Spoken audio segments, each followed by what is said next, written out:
ನಮಸ್ಕಾರ. ಜ್ಞಾನೇಶ್ ಕನ್ನಡಿಗ channel YouTube ಚಾನಲ್ಗೆ ಸ್ವಾಗತ. ಶೇರ್ ಮಾಡಿ, ಸಬ್ಸ್ಕ್ರೈಬ್ ಮಾಡಿ. ಇವಾಗ ಶ್ರೀಧರ್ ಸರ್ ಇದ್ದಾರೆ, ಅವರು ರಾಮನ ವಿಗ್ರಹ ಬಗ್ಗೆ ಎಲ್ಲ ಎಕ್ಸ್ಪ್ಲೇನ್ ಮಾಡಿ ಬನ್ನಿ ಕೇಳೋಣ. ರಾಮ ಮಂದಿರ ಅದು ಬಹಳ ಪ್ರತಿಷ್ಠಿತವಾದ ಶ್ರದ್ಧಾ ಕೇಂದ್ರವಾಗಿದೆ. ಇಡೀ ಕರ್ನಾಟಕದಲ್ಲೆಲ್ಲ ಇಡೀ ವಿಶ್ವದಾದ್ಯಂತ ರಾಜಾಜಿನಗರ ರಾಮ ಮಂದಿರ ವಿಖ್ಯಾತಿಯನ್ನು ಪಡೆದಿದೆ.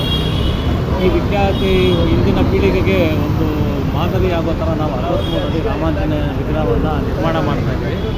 ನೀವು ನೋಡ್ತಾ ಇರೋ ಥರ ಈಗ ಪ್ರತಿಮೆ ಮುಗಿಯುವ ಹಂತದಲ್ಲಿದೆ.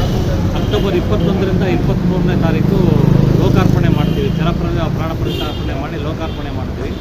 ಅವತ್ತಿನ ದಿನ ಒಂದು 20,000 ಜನ ಭಕ್ತಾದಿಗಳು ಬಂದು ದರ್ಶನ ಪಡೆಯುವಂಥ ಒಂದು ಅಪೇಕ್ಷೆ ಇದೆ. ಬೆಳಗ್ಗೆಯಿಂದ ಸಂಜೆ ತನಕ ಪೂಜಾ ವಿಧಾನಗಳಾಗಲಿ, ಪ್ರಸಾದ ವಿನಿಯೋಗಗಳಾಗಲಿ ಭಾಳ ದೊಡ್ಡ ರೀತಿಯಲ್ಲಿ ಕಾರ್ಯಕ್ರಮವನ್ನು ಹಮ್ಮಿಕೊಂಡಿದ್ದೀವಿ.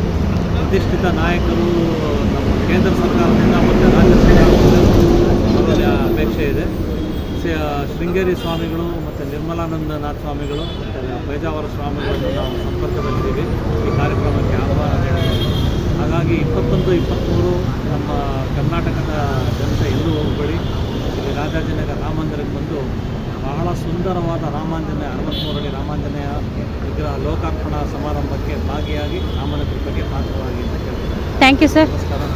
ಅಕ್ಟೋಬರ್ 21ರಿಂದ 23ರವರೆಗೆ ನಡೆಯುವ ಎಲ್ಲ ಕಾರ್ಯಕ್ರಮಗಳಲ್ಲೂ ಪೂಜೆ ವಿಧಿವಿಧಾನದಲ್ಲೂ ಕೂಡ ನಾವು ಭಾಗಿಯಾಗೋಣ. ಶ್ರೀರಾಮನ ಕೃಪೆಗೆ ಪಾತ್ರರಾಗೋಣ. ದಯವಿಟ್ಟು ಎಲ್ಲರೂ ಬನ್ನಿ. ಜ್ಞಾನೇಶ್ ಕನ್ನಡಿಗ ಯೂಟ್ಯೂಬ್ ಚಾನಲ್ನ ಲೈಕ್ ಮಾಡಿ, ಶೇರ್ ಮಾಡಿ, ಕಮೆಂಟ್ ಮಾಡಿ, ಸಬ್ಸ್ಕ್ರೈಬ್ ಮಾಡ್ಕೊಳ್ಳಿ. ಸಬ್ಸ್ಕ್ರೈಬ್ ಮಾಡ್ಕೊಳ್ದೆ ಯಾರು ವಿಡಿಯೋ ನೋಡ್ತಾಯಿದ್ರು ದಯವಿಟ್ಟು ನಮ್ಮ ಚಾನಲ್ನ ಸಬ್ಸ್ಕ್ರೈಬ್ ಮಾಡ್ಕೊಳ್ಳಿ. ಜೈ ಶ್ರೀರಾಮ್.